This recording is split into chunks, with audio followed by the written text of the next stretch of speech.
नमस्कार। इस लेक्चर में हम सेंटर ऑफ ग्रेविटी किसी रिजिड बॉडी का कैसे फाइंड आउट करेंगे बाय यूजिंग इंटीग्रेशन, उसके बारे में स्टडी करेंगे। पिछले दो लेक्चर में हमने डिफरेंट पार्टिकल्स का सेंटर ऑफ ग्रेविटी कैसे निकाला जाता है वो हमने डिस्कस किया। जैसे कि हमने उसमें डिस्कस किया था भी, अगर m1 m2 up to mn be the number of masses of particles lying at x1 y1, ये पहला जो पार्टिकल जिसका मास m1 है वो इस पॉइंट पर है, दूसरा x2 y2, इस तरीके से लास्ट वाला xn yn पर है। तो इनका सेंटर ऑफ ग्रेविटी अगर हम कंसिडर करते हैं x बार y बार, तो वो सेंटर ऑफ ग्रेविटी किसके इक्वल होगा? x बार की वैल्यू होगी summation mj xj upon summation mj, और y बार की value summation mj yj upon summation mj। इस तरीके से हम सेंटर ऑफ ग्रेविटी निकालते हैं। अभी लेकिन अगर पार्टिकल का डिस्ट्रीब्यूशन कॉन्टिन्यूस हो, but in the case of continuous distribution of matter, जैसे ये पेन है तो इसमें कॉन्टिन्यूस डिस्ट्रीब्यूशन है पार्टिकल्स का, तो वो हम कैसे निकालेंगे? इसका सेंटर ऑफ ग्रेविटी हम कैसे फाइंड आउट करेंगे? By using integration. इस किसी भी रिजिड बॉडी को, या जैसे पेन है तो किसी भी रिजिड बॉडी को हम डिवाइड कर लेंगे into a larger number of small particle, छोटे छोटे पार्टिकल में इसको हम डिवाइड कर लेंगे। Then the centre of gravity is the limiting position x bar y bar. तो सेंटर ऑफ ग्रेविटी जो इसका होगा वो क्या होगा? x बार y बार, ये क्या है? लिमिटिंग पोजीशन है। When the number of subdivision is increased infinitely so that each element of mass tends to zero. मतलब जैसे हम इनको डिवाइड करते हैं, तो जैसे मान लीजिए पहले हमने 5 पार्टिकल में डिवाइड किया तो 5 पार्टिकल का मास होगा, तो इस फॉर्मूले से हम निकाल लेंगे सेंटर ऑफ ग्रेविटी। जैसे जैसे हम अगर हमने 5 में डिवाइड किया तो सेंटर ऑफ ग्रेविटी आ जाएगा, 10 में करेंगे तो भी सेंटर ऑफ ग्रेविटी आ जाएगा। तो इस तरीके से अगर हम नंबर ऑफ जो पार्टिकल है या सब डिवीज़न है वो हम इंक्रीज़ करते जाएं और इनफाइनाइटली इंक्रीज़ करें, तो जो सेंटर ऑफ ग्रेविटी हमने पहले निकाले थे उसकी लिमिटिंग पोजीशन जो होगी वो सेंटर ऑफ ग्रेविटी होगी। इसको हम इंटीग्रेशन में चेंज कर सकते हैं, यानी लिमिट, अगर हम ये फाइंड आउट करते हैं लिमिट समेसन mj, क्योंकि number of sub division infinitely increase हो गए हैं तो प्रत्येक पार्टिकल का मास टेंड्स टू जीरो होगा। तो this is equal to integration dm, और limit summation mj xj, this will be equal to x dm। ऐसे ही limit summation mj yj, this will be equal to y dm। तो centre of gravity आएगा अपने पास x bar is equal to x dm upon ये x dm upon dm, और y bar is equal to y dm upon dm। ये centre of gravity आ जाएगा अगर हमारे पास कॉन्टिन्यूस डिस्ट्रीब्यूशन ऑफ मैटर होता है। तो इंटीग्रेशन का यूज़ करके सेंटर ऑफ ग्रेविटी हम फाइंड आउट करेंगे of a thin uniform road. Thin uniform road, उसका सेंटर ऑफ ग्रेविटी हम निकालेंगे। वैसे हमने पिछले लेक्चर में भी फाइंड आउट किया था, अब इंटीग्रेशन का मेथड यूज करके हम इसका सेंटर ऑफ ग्रेविटी निकालेंगे। सपोज ए बी हमारे पास थिन यूनिफॉर्म रोड है जिसकी लेंथ है a, और m क्या है? मास पर यूनिट लेंथ, मास पर यूनिट लेंथ।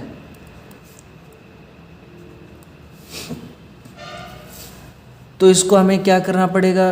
डिवाइड करना पड़ेगा into A number of particles. तो ऐसा ही एक पार्टिकल हमने यहाँ पर लिया P पॉइंट पर, ठीक है। Let P be a point in the rod at a distance x from A। A से हमने x डिस्टेंस पर लिया। ऐसे ही दूसरा पॉइंट हम Q लेंगे near to P।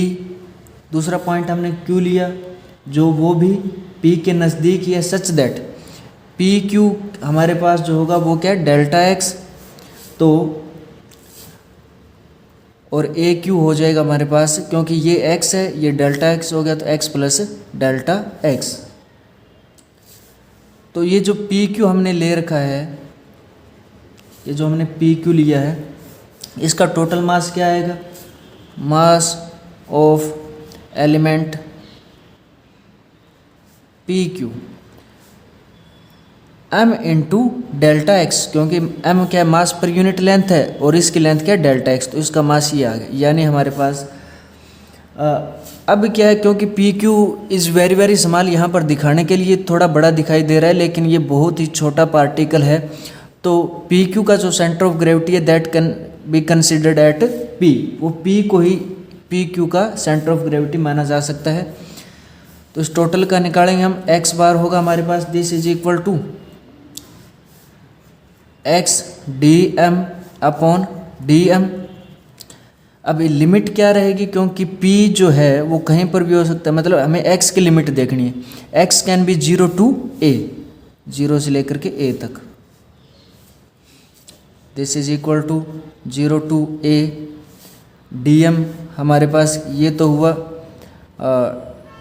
Delta m is equal to m delta x, क्योंकि अगर हम जो सब डिवीज़न है वो इंक्रीज़ करते जाएं तो dm क्या हो जाएगा, m dx। तो ये आ जाएगा x m dx upon 0 to a m dx। m से m कैंसिल हो जाएगा because this is uniform constant है ये।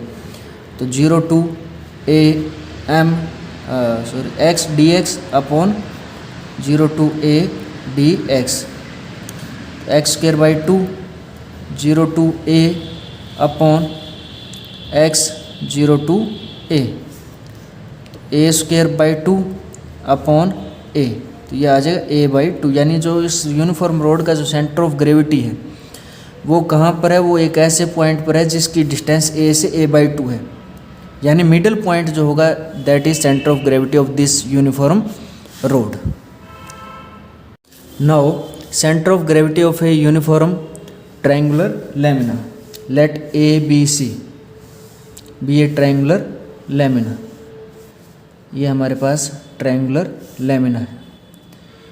DBC का मिड पॉइंट ले लेते हैं such that AD will be median, ये मीडियन होगा। AD को हम ले लेते हैं L और BC को ले लेते हैं हम A। एक BC के पैरेलल हम स्ट्रिप कंसिडर करते हैं, BC के पैरेलल स्ट्रिप है PQ, ये इसकी strip is parallel to BC। ये इसको L पर इंटरसेक्ट करती है। सपोज करिए ये जो PQ हमने ली है ये AD को L पर इंटरसेक्ट करती है such that AL is equal to x and delta x जो है ये है thickness of strip, thickness of PQ। अभी क्योंकि ये पैरेलल है BC और PQ, तो ये वाला एंगल इसके इक्वल होगा, ये वाला एंगल इसके इक्वल होगा, ए कॉमन एंगल है, तो हम ये लिख सकते हैं triangle APQ is similar to triangle ABC। तो जो मीडियन होंगे दे आर प्रोपोर्शनल, ये मीडियन जो होंगे दोनों के, क्योंकि L इसका मिड पॉइंट ही बनेगा APQ का, तो हम ये लिख सकते हैं भी PQ अपॉन BC, साइड और मीडियन प्रोपोर्शनल होंगे AL upon AD। So PQ is equal to BC हमारे पास A है, AL हमारे पास X है और AD है L, तो PQ की लेंथ ये है। तो इसका एरिया क्या बनेगा, एरिया ऑफ PQ, क्योंकि स्ट्रिप की थिकनेस बहुत ही कम है तो this can be considered as a rectangle whose length is AX upon L and width is delta x। तो लेंथ इनटू ब्रेथ ये इसकी ये इसका एरिया बनेगा, तो A X upon L into delta x, ये इसका एरिया। अगर हम ले लें एम मास पर यूनिट एरिया, तो इसका जो मास है पी क्यू स्ट्रिप का delta M, this will be equal to A X upon L delta X into M, ये इसका मास आ गया। तो क्योंकि पी क्यू का मिडल पॉइंट यही है एल, पी क्यू की थिकनेस बहुत ही कम है, तो एल जो है this can be considered as centre of gravity of this strip P Q. P Q का सेंटर ऑफ ग्रेविटी हम यहाँ पर लिख सकते हैं। तो सेंटर ऑफ ग्रेविटी टोटल जो ट्रायंगल है उसका आएगा हमारे पास X bar is equal to, यहाँ पर जो लिखते हैं एक्स, ये जो हम स्ट्रिप ले रहे हैं या कोई एलिमेंट ले रहे हैं उसका सेंटर ऑफ ग्रेविटी का एक्स कोऑर्डिनेट होता है। तो सेंटर ऑफ ग्रेविटी इसका एक जो लेंथ है वो क्या है, ए से एक्स डिस्टेंस पर है, तो हम ए से मेजर कर रहे हैं, तो X into D M, A X upon L M D X upon A X upon L M D X. Limit क्या रहेगी, एक्स की जो वैल्यू है, स्ट्रिप एक्स की जो वैल्यू है वो 0 से लेकर के एल तक कहीं पर भी आ सकती है, 0 टू एल। जो चीज़ कैंसिल होती है उसको हम कैंसिल कर देते हैं, तो ये आ जाएगा हमारे पास 0 to L A square X square D X upon 0 to L X D X. जब हम इसको सोल्व करेंगे तो ये आ जाएगा 2/3 L, that is 2/3 A D, L का मतलब ए डी। यानी जो सेंटर ऑफ ग्रेविटी है वो ए डी पर होगा और ए से इतनी डिस्टेंस पर होगा 2/3 ए डी, और जो पॉइंट मीडियन पर होता है और ए डी को 2:3 में ए का जो हमारे पास मीडियन है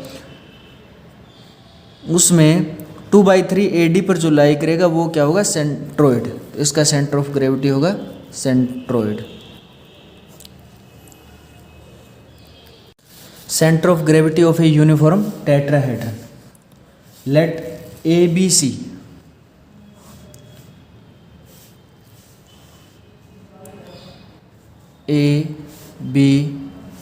this is the base and D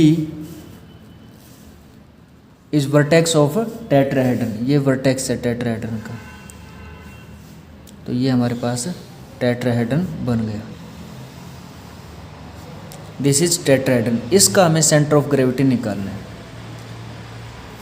अभी क्योंकि ए बी सी जो एक ट्रायंगल है और हम जानते हैं इस ट्रायंगल का जो सेंटर ऑफ ग्रेविटी होता है वो इसका सेंट्रोइड होता है। Let G dash be the centre of gravity of triangle A B C. G dash हमने सेंटर ऑफ ग्रेविटी लिया है ट्रायंगल ए बी सी का। Suppose D G dash is equal to H, D G dash.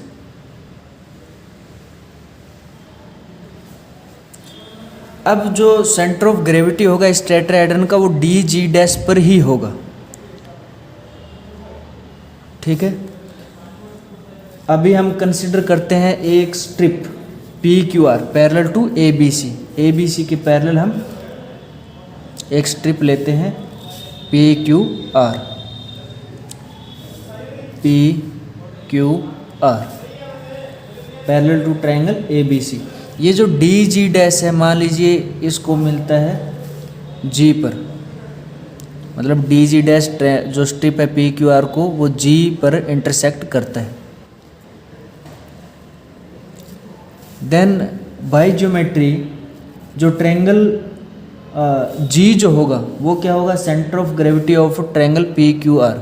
ये जी इसका centre of gravity बन जाएगा, क्योंकि जो भी हम स्ट्रिप लेंगे उसका सेंटर ऑफ ग्रेविटी इसी लाइन पर आएगा जो ए बी सी के पैरेलल होंगी। तो पी क्यू आर का भी यही है, उसका सेंटर ऑफ ग्रेविटी जी बनेगा। जो भी ट्रायंगल जो भी स्ट्रिप ए बी सी के पैरेलल होंगे उनका centre of gravity D G dash पर ही लाई करेगा। सिंस एरिया ऑफ ये सिमिलर ट्रायंगल है जो इनका एरिया है ट्रायंगल ABC का और ट्रायंगल PQR का, these are proportional to the square of the distance of their centroid from D। D से उनकी डिस्टेंस कितनी है उसके स्क्वायर के प्रोपोर्शनल होगा। यानी हम लिख सकते हैं area of triangle PQR upon area of the triangle ABC, this is equal to x square upon h square,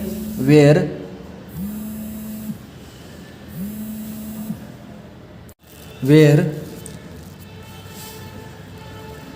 DG is equal to x, ये जो डिस्टेंस है वो x है, और DG डैश वो हमने h लिया था। तो area of triangle PQR this is equal to del x square upon h square, where del जो हमने लिखा वो इस एरिया को लिखा है, ठीक है, del x square upon h square, where del is equal to area of triangle ABC। Delta x हम इसकी जो थिकनेस है वो मान लेते हैं, और m क्या मान ले, मास पर यूनिट, मास पर यूनिट वॉल्यूम, ये मास पर यूनिट वॉल्यूम है, और डेल्टा x क्या है, थिकनेस ऑफ PQR। तो वॉल्यूम जो होगा ट्रायंगल PQR का वो होगा del x square upon h square into thickness delta x। तो मास आ जाएगा इसका, mass is equal to m del x square upon h square delta x, ये इसका मास आ जाएगा, यानी डेल m ये आ गया अपने पास।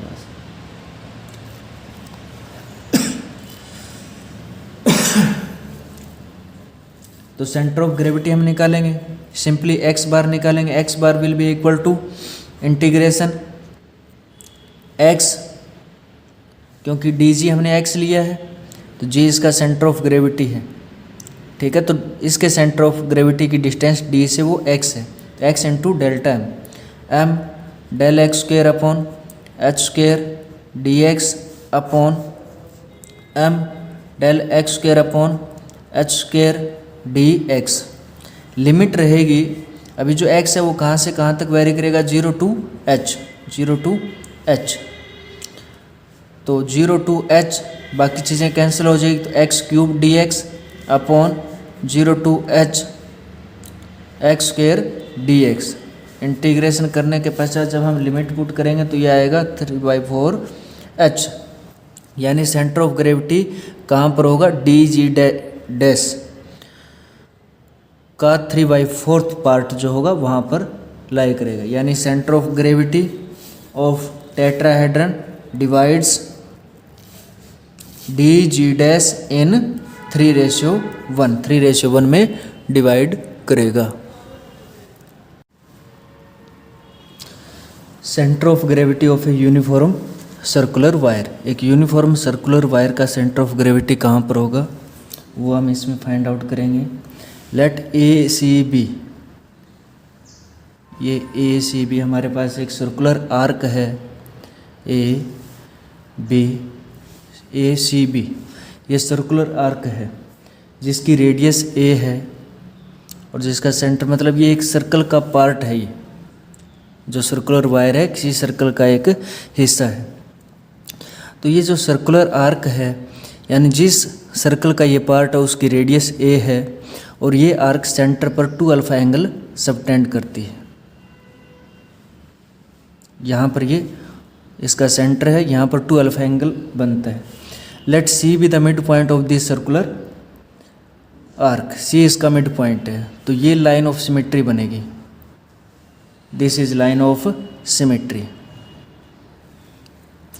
तो यानी सर्कुलर आर्क का जो सेंटर ऑफ ग्रेविटी होगा वो OC यानी OX लाइन पर लाई करेगा, centre of gravity lies on OX। Let us suppose that PQ is an small element, PQ एक इसका हम छोटा सा एलिमेंट लेते हैं, ये बिल्कुल छोटा सा है, दिखाने को ये बड़ा है लेकिन ये छोटा सा एलिमेंट है, स्मॉल एलिमेंट है। वेयर एक्स ओ पी, इसको हम थीटा कंसिडर कर लेते हैं, और एक्स ओ क्यू यानी पहले हम पी ओ क्यू ये डेल्टा थीटा कंसिडर करते हैं, तो एक्स ओ क्यू ये थीटा प्लस डेल्टा थीटा बनेगा। तो पी क्यू की जो लेंथ बनेगी, लेंथ ऑफ आर्क या एलिमेंट पी क्यू की लेंथ क्या होगी। किसी सर्कल में क्या होता है, arc length L upon radius ये थीटा के इक्वल होता है, angle subtend by that arc at the centre, ये होता है। तो यहाँ पर ये यानी लेंथ अगर हमें निकालनी है तो आर इंटू थीटा आएगा। तो यहाँ पर पी क्यू की हम लेंथ निकाल रहे हैं, तो इसकी रेडियस ए है और एंगल सबटेंड करता है ये डेल्टा थीटा, तो ए इंटू डेल्टा थीटा ये पी क्यू की लेंथ बनेगी। लेट एम बी मास पर यूनिट लेंथ, ये मास m जो है वो मास पर यूनिट लेंथ है। तो इस एलिमेंट की जो लेंथ बनेगी, मास, तो डेल्टा m किसके इक्वल आएगा, डेल्टा m मतलब mass of element P Q का जो मास है वो आएगा हमारे पास m इंटू ए डेल्टा थीटा, ये इसका मास हो जाएगा। क्योंकि पी क्यू बहुत छोटा एलिमेंट है तो इसका सेंटर ऑफ ग्रेविटी जो पी पर ही माना जा सकता है। P can be treated as centre of gravity of this element P Q. P के कोऑर्डिनेट निकालेंगे हम, ये ओ सी जो है हमारे पास ये रेडियस है, तो पी के जो हमारे पास कोऑर्डिनेट आएंगे वो हमारे पास हो जाएंगे, ये भी हमारे पास ए है, ओ पी ए है, तो पी के कोऑर्डिनेट बनेंगे ए कोसाइन थीटा ए साइन थीटा। ये हम पहले भी डिस्कस कर चुके हैं। यहाँ से ये परपेंडिकुलर ड्रा करेंगे, ये लेंथ और ये लेंथ फाइंड आउट करनी, these are coordinates of P. तो ये पी के सेंटर ऑफ वो कोऑर्डिनेट बन गए हमारे पास। Let us G X bar Y bar be centre of gravity of arc A C B जो आर्क है उसका सेंटर ऑफ ग्रेविटी हम X bar Y bar consider करते हैं। तो X bar will be equal to O X के perpendicular line जो O Y है, this can be treated as Y axis, इसको हम वाई एक्सिस कंसिडर कर लेते हैं। तो एक्स बार आएगा। अब थीटा की जो वैल्यू है, क्योंकि वेरिएबल यहाँ पर हमारे पास थीटा है, तो थीटा जो है वो माइनस, क्योंकि 2 अल्फा एंगल सबटेंड हो रहा है, तो माइनस अल्फा से लेकर के अल्फा तक, minus alpha two alpha. Centre of gravity यहाँ पर क्या लिखते हैं हम, एक्स डी एम लिखते हैं अपॉन ऐसा डी एम लिखते हैं माइनस अल्फ़ा टू अल्फ़ा। तो यहाँ पर ये जो लिमिट हम लिख रहे हैं, ये लिमिट जो है वो थीटा की है, तो यहाँ पर हमें इसकी वैल्यू रखनी पड़ेगी डी एम की। तो ये आएगा हमारे पास, this is equal to minus alpha to alpha. X क्या centre of gravity of this element, ये जो एलिमेंट हमने लिया इसका सेंटर ऑफ ग्रेविटी के कोऑर्डिनेट, तो क्या कोऑर्डिनेट है ए कोसाइन थीटा। डीएम की वैल्यू क्या है, M A D theta upon minus alpha to alpha, ये हमारे पास आएगा इधर M A D theta. This will be equal to M A से एम ए ये कैंसिल हो जाएगा, इंटीग्रेशन से बाहर लिखेंगे तो ये ए बाहर आ जाएगा, तो A minus alpha to alpha cosine theta D theta upon minus alpha to alpha D theta. जब हम इंटीग्रेशन करेंगे, सोल्व करेंगे, तो X bar is equal to A sine alpha upon alpha, X bar की ये वैल्यू हमारे पास आ जाएगी। Similarly Y bar हम फाइंड आउट करेंगे, तो वाई बार हमारे पास आ जाएगा 0, क्योंकि no doubt centre of gravity O X पर लाई करेगा, तो Y coordinate centre of gravity का 0 होगा। हम ये पुट करके भी निकाल सकते हैं, Y bar will be equal to 0। Now centre of gravity of segment of a circle, एक सर्कल के सेगमेंट का सेंटर ऑफ ग्रेविटी क्या होगा। Let a segment of circle with centre O, एक सर्कल है उसका सेगमेंट हम ले रहे हैं, इस सर्कल मतलब जिस सर्कल का ये पार्ट है उसका सेंटर है ओ, इसकी रेडियस हम लेते हैं स्मॉल ए रेडियस। तो ये जो सेगमेंट है ये ए सी बी, इस आर्क से ये बाउंड है और साथ में ये कोड ए बी, मतलब ये जो है ये इसका हमें सेंटर ऑफ ग्रेविटी निकालना है। पहले तो हमारे पास सिर्फ आर्क थी, सर्कुलर आर्क, उसका हमने सेंटर ऑफ ग्रेविटी निकाला था। अब ये जो सेगमेंट है इसका फाइंड आउट करना है, तो इसका हम सेंटर ऑफ ग्रेविटी निकालेंगे। तो ये बात क्लियर होनी चाहिए। This is segment of a circle bounded by arc A C B and कोड ए बी, इससे बाउंड है। Let angle A O B is equal to 2 theta, तो ये हम मान लेते हैं 2 थीटा एंगल है।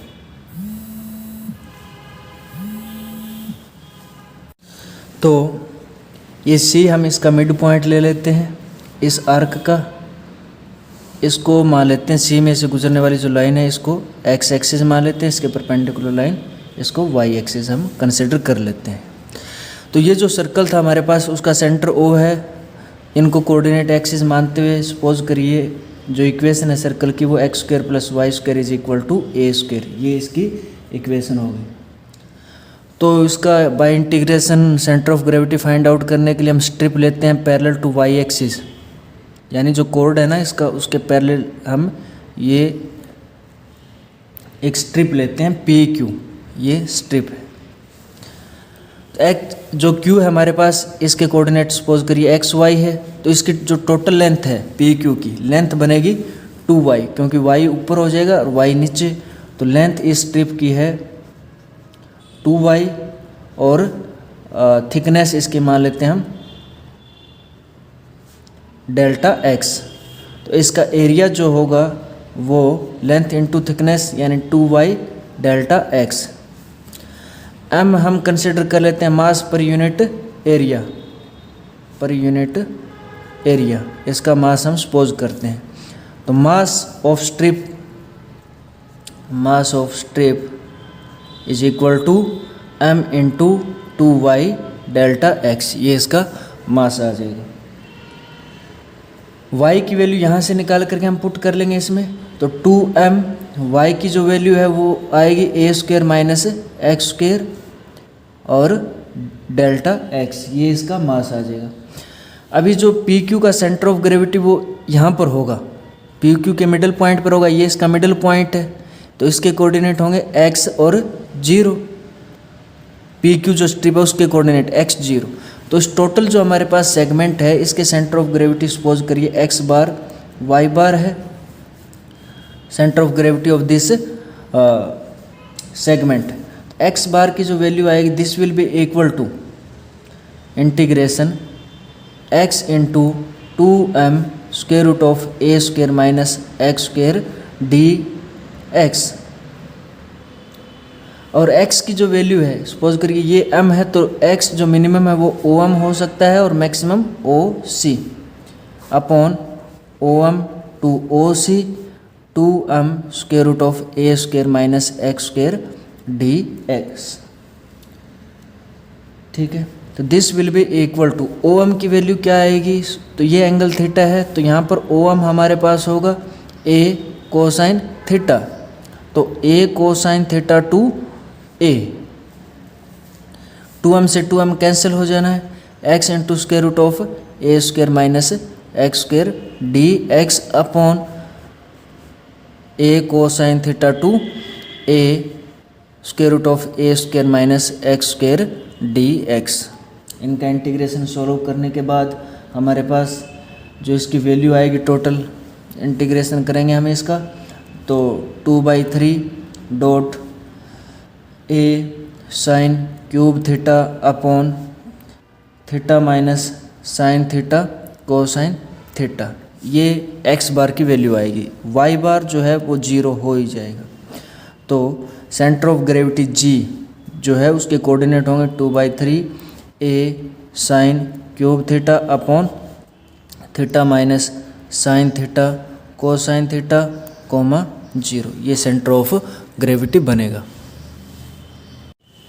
तो centre of gravity of A right circular solid cone, centre of gravity of right circular solid कोन, इसका हम सेंटर ऑफ ग्रेविटी निकालेंगे। तो राइट सर्कुलर कोन का वर्टेक्स सपोज करिए O है और इसकी हाइट है h, ये राइट सर्कुलर सॉलिड कोन है, ठीक है। इसकी हाइट जो है ये O हो गया, ये C मान लेते हैं, तो ये जो हाइट है ये h है, OC is equal to h। Theta जो है वो सेमी वर्टिकल एंगल है, तो OC को हम आगे बढ़ा लेते हैं, इसको x एक्सिस कंसिडर कर लेते हैं और इसके परपेंडिकुलर जो है उसको y एक्सिस कंसिडर कर लेते हैं। स्ट्रिप कंसिडर करते हैं क्योंकि इसकी जो स्ट्रिप भी होगी वो भी सर्कुलर होगी, ये हम स्ट्रिप कंसिडर कर रहे हैं। पी क्यू के कोऑर्डिनेट मान लेते हैं हम एक्स वाई, तो ये सर्कुलर टाइप में होगी, तो इसके जो सेंटर ऑफ ग्रेविटी होगा सर्कल का that can be considered as x0। इसका x0 सेंटर होता है इसका सेंटर ऑफ ग्रेविटी सर्कुलर का, तो x0 इसका सेंटर ऑफ ग्रेविटी हुआ। तो x की वैल्यू हमारे पास x और y में रिलेशन क्या होगा, क्योंकि ये बनेगी राइट एंगल ट्रायंगल, तो y आएगा हमारे पास y upon x is equal to tangent theta, तो y is equal to x tangent theta, ये बन जाएगा। एरिया इसका होगा y इसकी रेडियस है, तो एरिया होगा स्ट्रिप का पाई वाई स्क्वायर, वॉल्यूम हो जाएगा बेस इंटू और जो इसकी थिकनेस है pi y square into delta x, इसकी थिकनेस हम सपोज कर लेते हैं। y की वैल्यू पुट करेंगे तो x square tangent square theta delta x, ये इसका वॉल्यूम। m मान लेते हैं मास पर यूनिट वॉल्यूम, मास पर यूनिट वॉल्यूम, तो इसका मास डेल्टा m किसके इक्वल आ जाएगा, m into pi X square tangent square theta delta X. X bar Y bar हम सेंटर ऑफ ग्रेविटी कंसिडर करते हैं इस पूरे सॉलिड कोन का, राइट सर्कुलर सॉलिड कोन, तो एक्स बार की वैल्यू आएगी, X bar will be equal to X की जो लिमिट है वो 0 to h है, तो 0 to h x into D M की ये वैल्यू है, तो m pi X square tangent square theta delta D X upon 0 to h m pi X square tangent square theta D X. M pi से M pi cancel हो जाएगा, tangent square भी cancel हो जाएगा, 0 to h x cube D X upon यहाँ पर x square D x 0 to h, इसको solve करेंगे तो 3/4 h आ जाएगा। y बार आएगा हमारे पास 0, तो सेंटर ऑफ ग्रेविटी के कोऑर्डिनेट क्या होंगे 3/4 h और 0। This is centre of gravity of right circular solid cone.